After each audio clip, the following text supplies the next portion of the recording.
Hey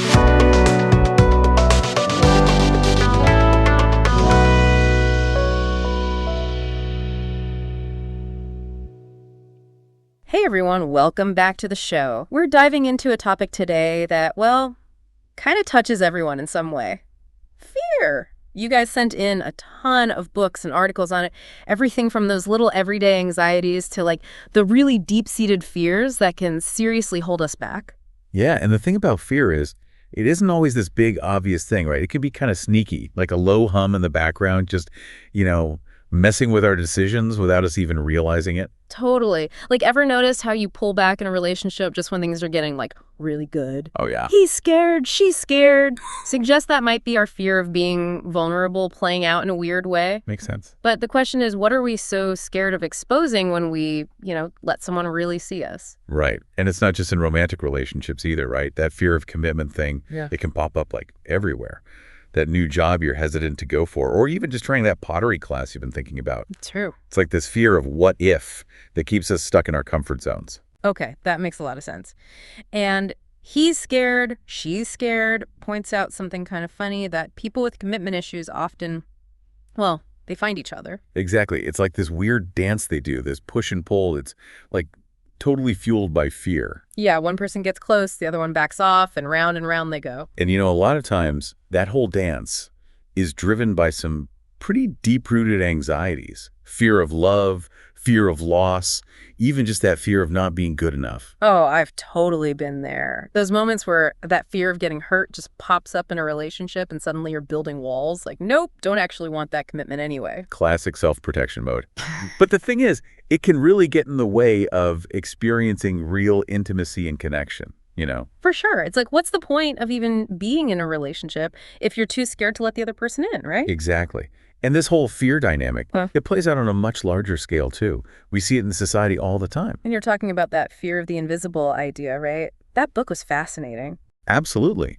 Think about those big societal anxieties epidemics, for example. Fear of the invisible talks about the polio outbreaks and how much fear and uncertainty there was because, well, nobody really knew what was going on. That's so true. Fear loves the unknown. Oh, absolutely. And unfortunately, sometimes that fear gets amplified and even exploited. Which can have some pretty serious consequences. Exactly. We even see this today with certain health topics, right? There's so much information and misinformation out there. It's important to remember we're not picking sides here. What matters is being aware of these fear patterns and thinking critically about the information that's thrown at us. You're so right. It's easy to get caught up in the hype, especially when it comes to something as important as our health. And that's why we need tools, right? Strategies for navigating fear in both our own lives and out in the world. Fear is Power had this great concept, positive pessimism.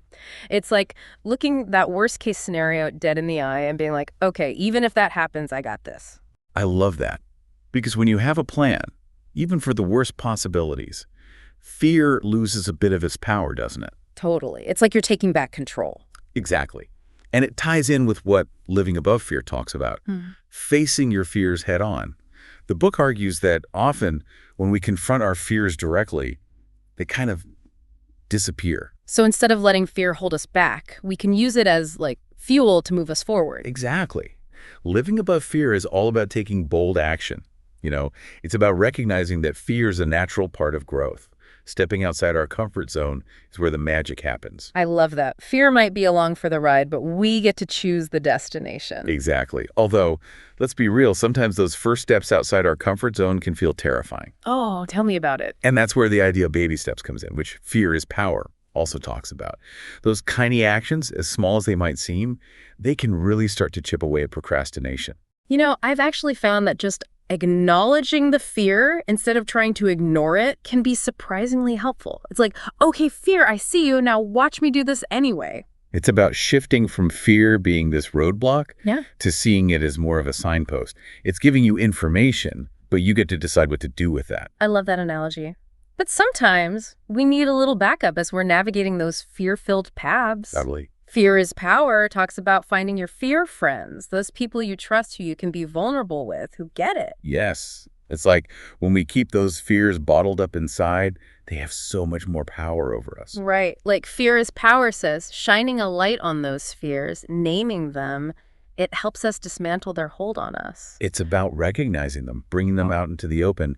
And so many sources touch on this, that bringing things to light can be incredibly powerful, whether it's fears, limiting beliefs, you name it. For sure. When you can name those fears, something shifts. You're not blindly controlled by them anymore. You have a choice. It's about moving from reaction to response. When we're ruled by fear, we tend to just react without thinking. Definitely. But when we understand our fears, we can start making conscious choices about how we respond to them. Okay, so how do we cultivate that ability to respond thoughtfully, especially when fear feels so, visceral, so immediate?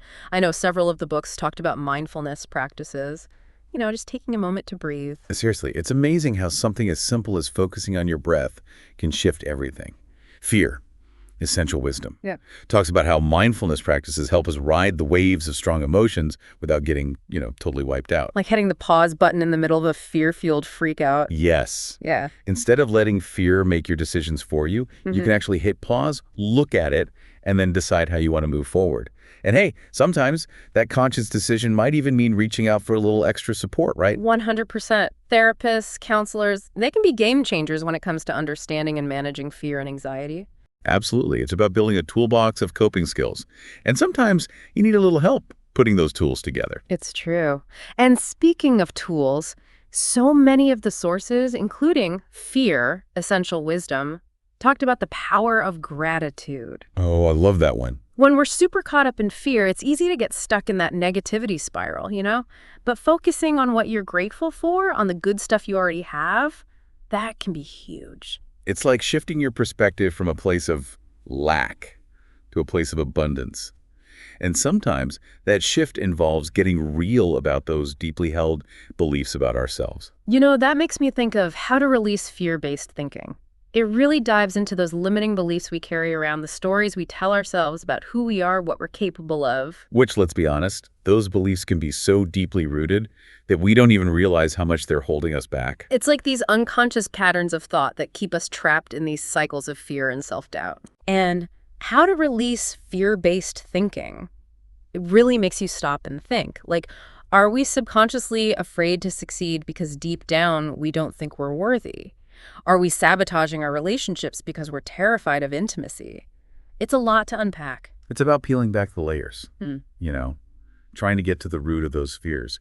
But the good news is, once you become aware of those limiting beliefs, you can start to challenge them. That's where the real transformation happens, right? It's about rewriting those old stories and replacing those fear-based beliefs with something more empowering. Absolutely. It's like you're taking back control of your own narrative. And part of that is learning to connect with your intuition, which the Anatomy of Anxiety talks about. Yes, that book was so insightful. It's about being able to tell the difference between our intuition, our inner wisdom, and those fear-based thoughts that sometimes try to disguise themselves as intuition. So true.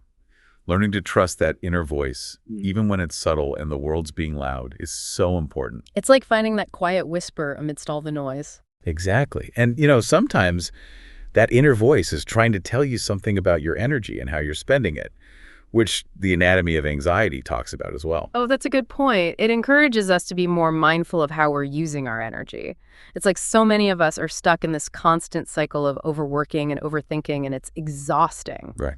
It takes a toll. It's about finding that balance between pushing ourselves and giving ourselves permission to rest. So instead of praising the hustle all the time, maybe it's time to start embracing rest as a radical act of self-care. Right. It's about deciding what's important to you and setting boundaries. Which can be tough in a world that often glorifies being busy all the time.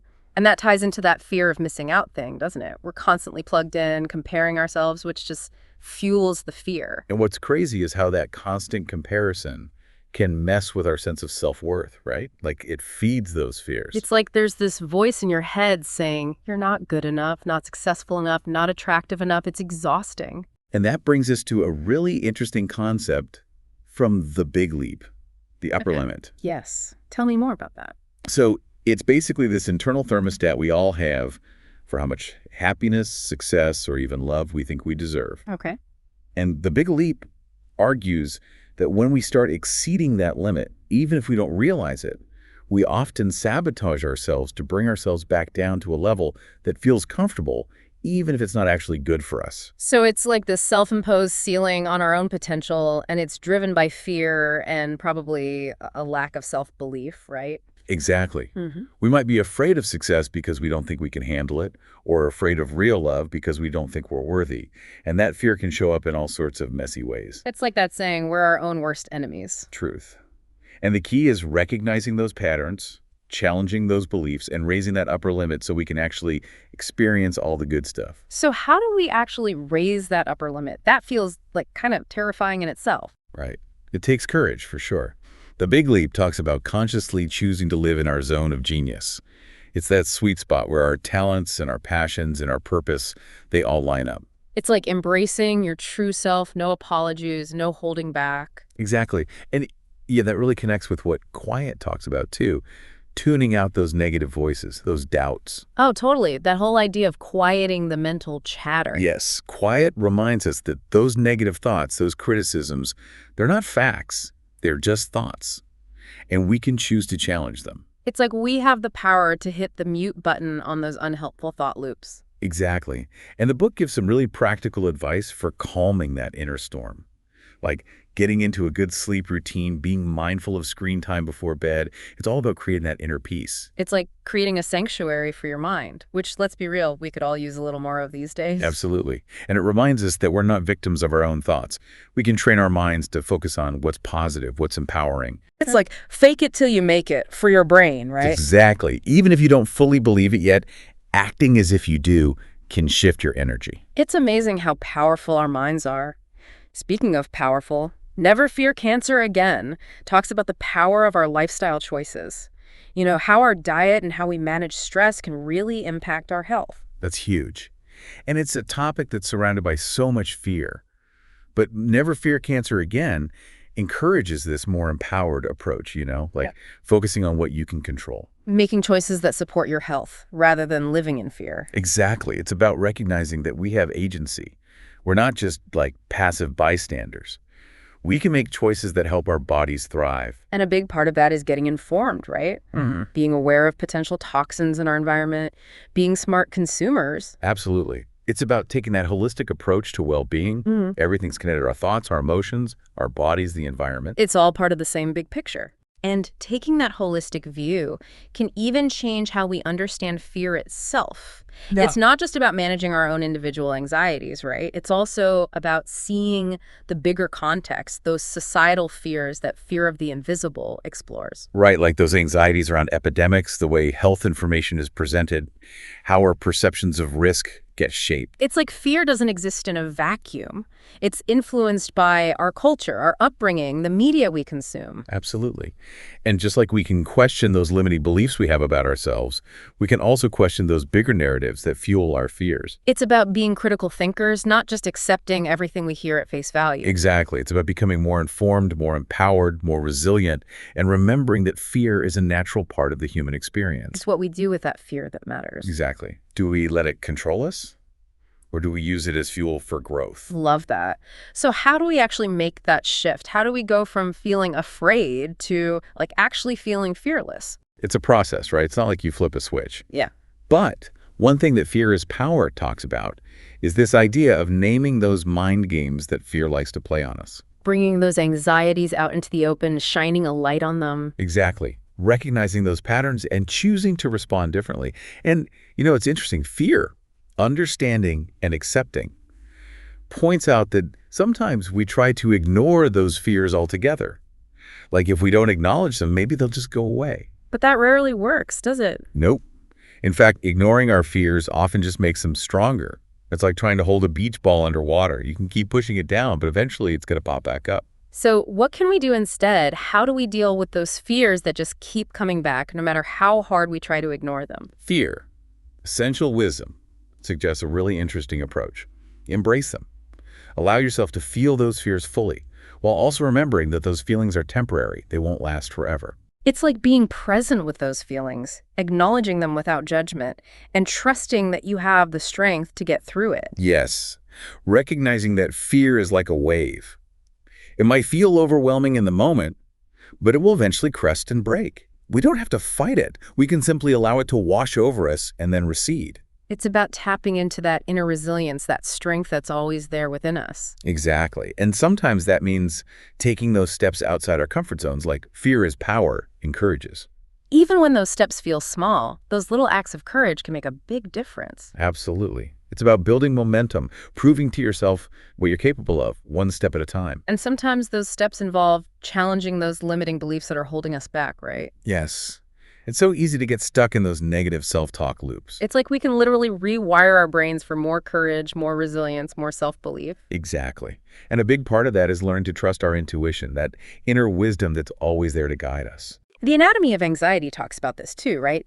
It's about learning to tell the difference between our intuition and those fear-based thoughts that can sometimes sound a lot like our inner voice.